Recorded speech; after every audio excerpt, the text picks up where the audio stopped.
Welcome to EP Daily. Today on the show, we discuss the importance of length in the rundown. Plus, we learn how professional Call of Duty competitors stay frosty. And then it's not Demon Souls, it's not Titanfall. They made a baby. It's called Titan Soul. Also coming up, we hit up the Seven Kingdoms for a Season 4 Blu-ray review of Game of Thrones, ride with Vin, Paul, and Luda in Furious 7, and much more today on EP Daily. Brought to you by EB Games. I'm your host, Marissa Roberto, bringing you the latest and everything cool every single day. If you're looking for something big, I've got it. It's called The Rundown. Here it is. You might want to clear some time in your calendar if you plan on doing everything in The Witcher 3. One of the developers behind the new open world RPG says that doing everything in the game will take players more than 200 hours. That includes the main story, all the side quests, and everything else you can find along the way. The developers claimed last year the story campaign would take about 100 hours to finish by itself. They've long touted the massive scale of the game, saying that the world is huge with more detail and character interactions than ever.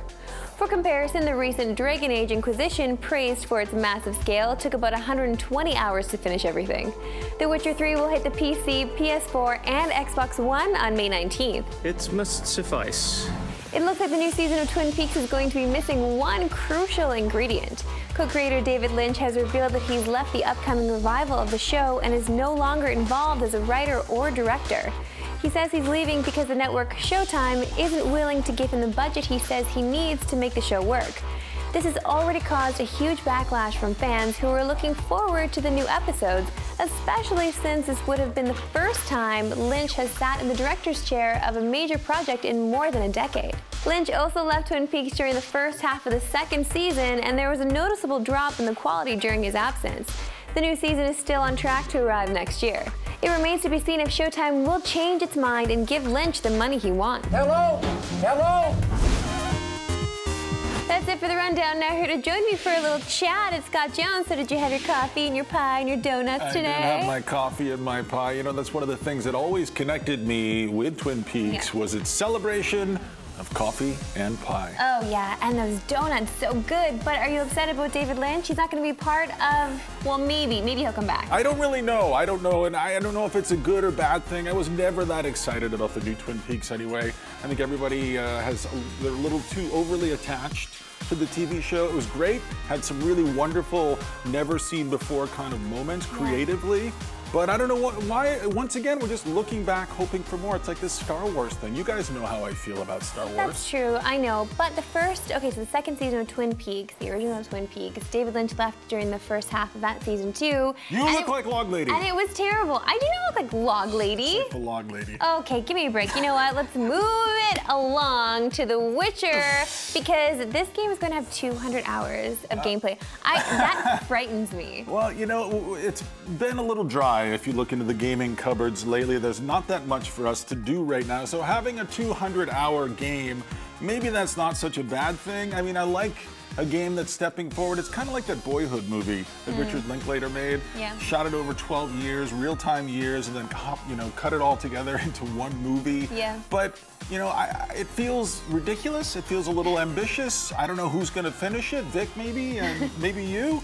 But I'm not going to. I mean, that's just too much video game for me. I think that's too much. But I like it because you're paying full price for this game. You're going to pay full price for this game, so you might as well get that many hours out of it, right? And, well, I mean, we're talking about it, which I think is a triumph for The Witcher. Sure. You know, so if that's what they were looking for, more media coverage, well, they got it. That's true. I mean, I did play some of this game, and it is really good. Have played it, I got really excited about it. There is some tense moments, though. But speaking of tense moments, I just went to the Call of Duty Championship. Oh, really? Yeah, it got pretty intense.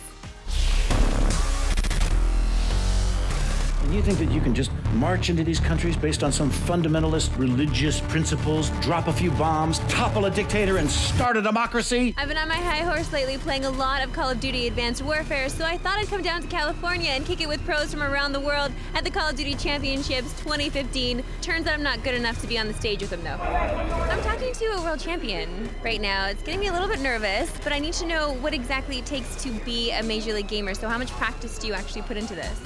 A lot of practice goes in, especially for a tournament like this. We'll step up our practice regimes to probably like 8 hours a day or so. We have league matches through the Major League Gaming League, the pro leagues going on pretty much every week, so more than a full-time job. I can't even imagine getting into, but then once you're in it, this is it now. This is it for you. You're not escaping this. No, yeah, I mean, it's turned into a full-time job for me, and we have teams competing all over the world. I mean, we're traveling all over the globe, and at this point we have such amazing fans and followers that they've really driven our business up to a point where it's a major business, and we're able to function and put on a show for everybody from Europe to North America to Asia. Is Advanced Warfare a lot more difficult for you to get into? Or are you finding the competition a lot more steep? Yeah, I think the competition is a lot more steep, but I just think because Call of Duty's going on for such a long time now, this Call of Duty is definitely harder and has way more competition than other ones have. Other Call of Duty titles, they were much more slow and not much verticality to the maps. With the new Exo system, you can slide, you can dash, you can boost jump to many levels on the map. So you really need to be a well-rounded player. The players that are used to playing that slower role really had to change up their game, and it really shows from title to title, from year to year. It's a little bit different because a new game comes out, so each pro has to adapt. Some people can do it, and some people aren't that good at it. We've had this now for 3 years, right? So it's definitely changed. It's getting bigger. We're all kind of growing up together in this tournament. It's great to see the players have that next level of maturity. And what we wanted to do was actually make the game competitive. So we were looking at what the competitive scene was doing with the pro players. They're super hardcore and they love their game. They love it to be competitive. But we also wanted to have our casual audience and introduce female characters and create an operator. We have a female character in the campaign. What we're trying to do is make this a cultural impact. Everyone should be able to jump in and play the game and have a great time. So when we're developing the game, we're looking at what the esports community is doing, make it competitive, but at the same time, we're developing it with what the casual player wants to experience. It's got to be easy to pick up and play, but at the same time, it's got to have that competitive edge to it. Approaching the landing zone and no one left. What the hell? Get it off! But us. These celebrities that you have in this game, I first of all can't believe it. Yeah, I'm excited to see celebrities in my video games for sure, but then do these people, are they excited to actually jump in and be in a video game, be involved in a video game? Yeah, they really are. I mean, look, we started, and I think it's hard to beat just the impact that Kevin Spacey had as Jonathan Irons in the game. That was remarkable, right? And his performance, I mean, I'm sure you saw, like, he's one of the greatest living actors today. He anchored the game, and now, of course, that kind of sets the stage for a lot of people feeling good about getting involved and being excited, whether that's John Malkovich or others that are coming in the Zombies pack. You just look at it, and it's like, that is a A-class group of Hollywood talent coming to the biggest entertainment industry in video games with Call of Duty. How could you want for anything more? Ideas don't determine who's right. Power determines who's right. And I have the power. So I'm right. One day I'm gonna be just as good as those guys, and then my mother will be proud. Oh, and yet she's so proud of Vito for the duty he made this morning. Right, yeah. Big deal, Tina. It's a duty. You're right about that. Listen, we've got a story on Titan Souls after this.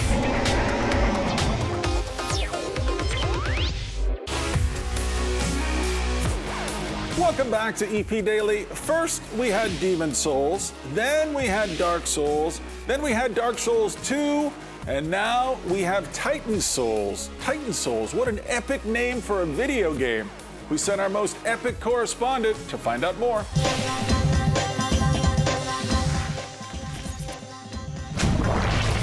You know, I love having a soul. I also love Titans, but now I get Titan Souls. How are you guys going to deliver on the promise of hopes and dreams that I have in my heart for this game?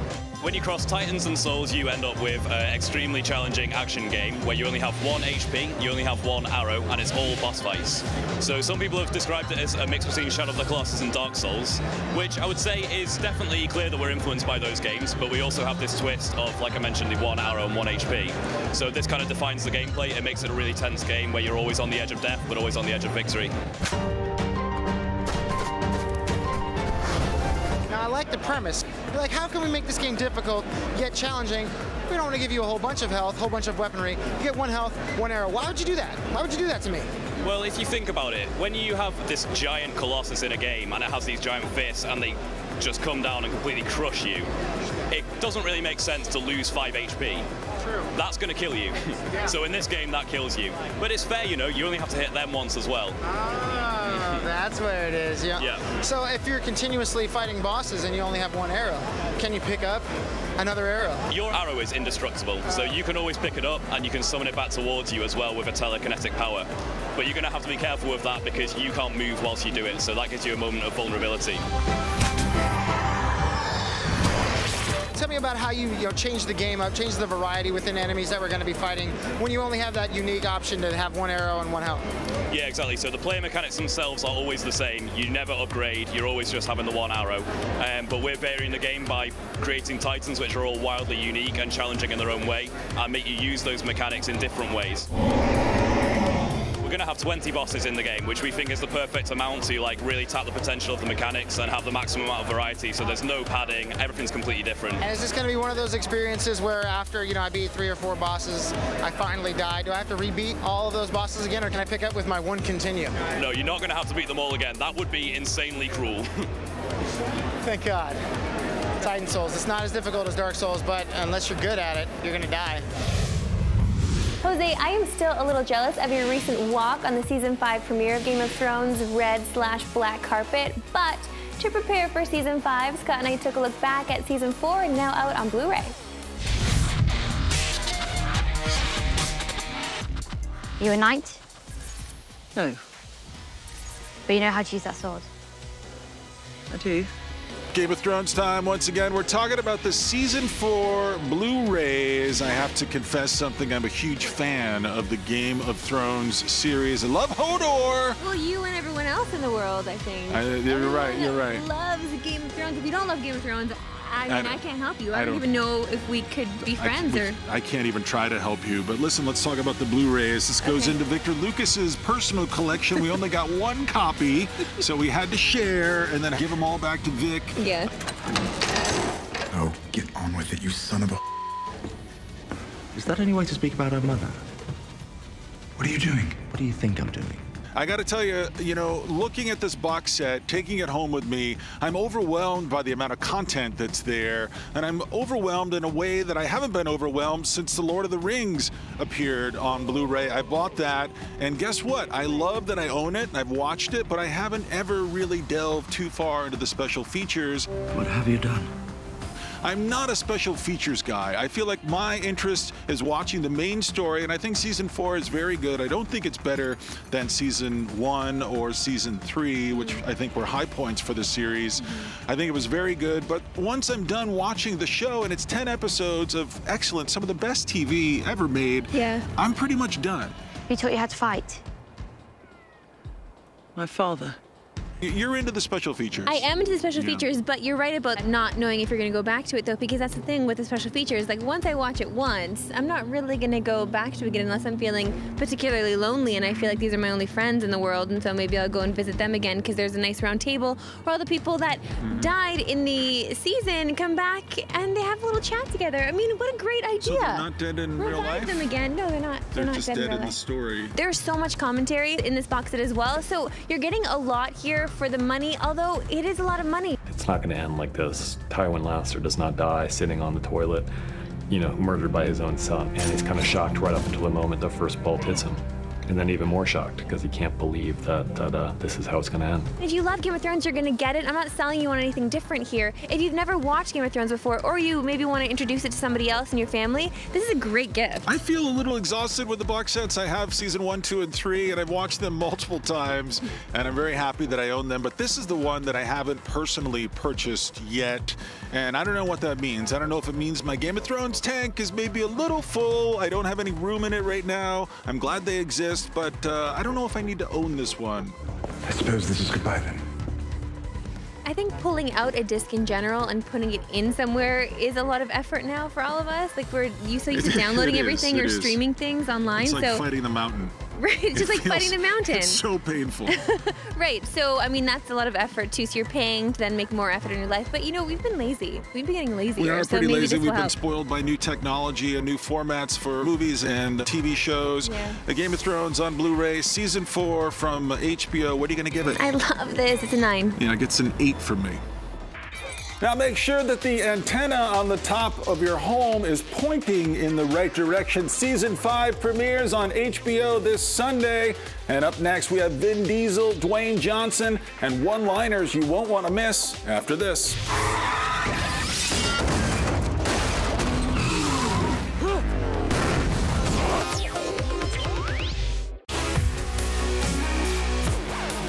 Welcome back to EP Daily. The great philosopher Plato once said, "Put sexy people in fast cars and moviegoers will gladly pay $12.50 to go see it." He said that. Well, Plato was a smart guy. Fast and Furious 7 is out there now, but is it just one long, endless tire squeal and close-ups of jazzercise butts? We can only hope. Here's our review.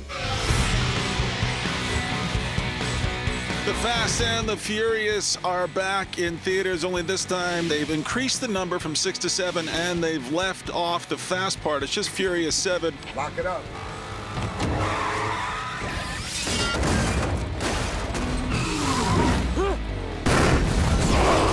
Chris Roberto, you and I saw this last week. I'm not a big fan of the series. Are you? Not really. In fact, I haven't seen a lot of the more recent ones. Okay. I remember enjoying the first one because, you know, it was new and it was exciting and Paul Walker was in it. Oh my God. Very attractive men. This movie had a bunch of one-liners that I also enjoyed. Damn right it is. But I mostly just felt like a fool as I sat in the theater taking this movie in because I felt like I was wasting my time. And I know a lot of people like these movies. Yeah. And I'm trying to figure out why. Yeah, well, I think that's a good way to spend the 2.5 hours of these overlong action extravaganzas. That's exactly what this is. But this right here, my friend, happens to be the stupidest idea I've ever heard of in my life. I have no idea what the plot of this movie is. There's a bad guy played by Jason Statham, who I like. Kurt Russell is somehow also wedged into this. You can't help but think of the Expendables, which you enjoyed the last one of, but I think you enjoyed that a little bit more than you enjoyed Furious 7. I did enjoy that one a little bit more than Furious 7 because there were more characters in that movie that were more enjoyable, that pulled me in a little bit more. This one had Vin Diesel, yes, and it had Dwayne Johnson, yes, and those are very charming, muscly men that deliver these one-liners that are hilarious. Vin Diesel has this great line where he says, the thing about street fights, the street always wins. And those are valuable lessons. Those are valuable lessons to take away from any movie. And then The Rock pulls off his cast. I'm not spoiling anything, I don't think. No, he just pulls off his cast and he says, Daddy's gotta go to work. Some of those moments are kind of exhilarating. This is a kind of movie that, you know, it embraces the jump the shark ethos, and it says, well, we're making a movie that's cheesy and self-aware and has a lot of really over-the-top moments, and we're just going to go with all of those things. But by the end of this thing, again, which is so long, my face was numb, and it wasn't numb from smiling or from enjoyment. It was just numb from being just assaulted by the non-stop just parade of butts and squealing tires and explosions, and it sounds like it might be fun. I mean, as I'm describing it, it sounds fun to me, but it's not right, fun. The butt parade? Yeah, the butt parade. I mean, there really was a butt parade. Some nice butts, though. Okay, but that's the thing, though. It was uncomfortable. It was uncomfortable with the amount of butts that I was seeing, and it really, at some moments, did feel a little bit like pornography, especially with the upskirt shots. I'm sure that I'm giving many people a reason to go see this movie because people are buying tickets right now. Well, that's right. I know, but that's the thing. That's the big seller of this movie is the upskirt shots and the cars. Hell yeah! A lot of people do make excuses for movies like this because they're mindless, they're just fun. You go in, you sit down, you just let it wash over you. I don't really want people to spend money on it. I don't really want to see these movies anymore. You know, there's a kind of weird phenomenon that happens. Everyone leaves their intelligence and lowers their quality bar before they walk into this thing. And that's mostly what I thought about while I was kind of just surviving or getting through this. I've never loved these movies. Vin Diesel isn't my favorite actor. I don't have friends. I got family. What are you going to give Furious 7? There was a little nice tribute to Paul Walker at the end, a little cheese, but it was nice. It's getting a 6. It's a 2 from me. I can't over here. Yeah, that's what happens when you see a movie like that. Coming up next is the Twitter question of the day. Are you here? If you want more EP, go to our website, epn.tv, for bonus content and full episodes. We're also on Facebook and Twitter.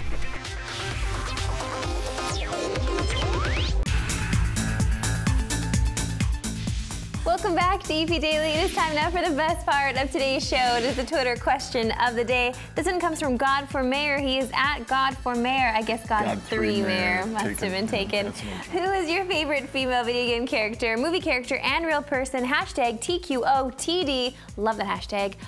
We won't have time to answer all of these, I don't think. I think let's stick with the video game character just the today. Video game character. Sure. And you know, I feel like you're the female voice of authority on the show. So who would you pick? You feel like I'm the female voice? I know Do you want to be the female voice? No, I don't want to be. So okay, so I will be the female voice then, and I'm gonna say Faith from Mirror's Edge. She's always been my favorite female video game character. Yeah, she was never hypersexualized at all. I respected her, but I think everybody playing the game had a lot of respect for her as well. Even though you don't really, it's all in first person, so while you're playing, you have to be reminded that it was a female in the cutscenes, but that's fine. You know, one of the things that I always think about is the storyline from The Last of Us, and it featured a lot of very strong female characters, some of the strongest we've ever seen in any video game, and it's not been all that much time since we lived in an era when video game characters who were female were just designed to walk away from you so you could look at this part. Well, apparently people like looking at that part. I don't look. You don't look. No, well, we looked at a lot of butts in Furious 7, so they've been out there lately. I've been seeing a lot of butts, and I don't really know if I want to keep seeing them. You keep noticing the things you like, and so you like looking at butts, men's, women's, everybody's. Okay, EP Daily is done for another day, but you can check out full episodes, extended interviews, previews, reviews, and everything else we do all at epn.tv. And we've got more stories in the old EP oven, including a story that takes a closer look at the new gigantic game.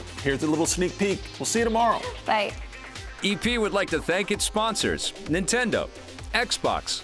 EP's mobile coverage is brought to you by GameLock, makers of Dragon Mania Legends, which you can play for free right now.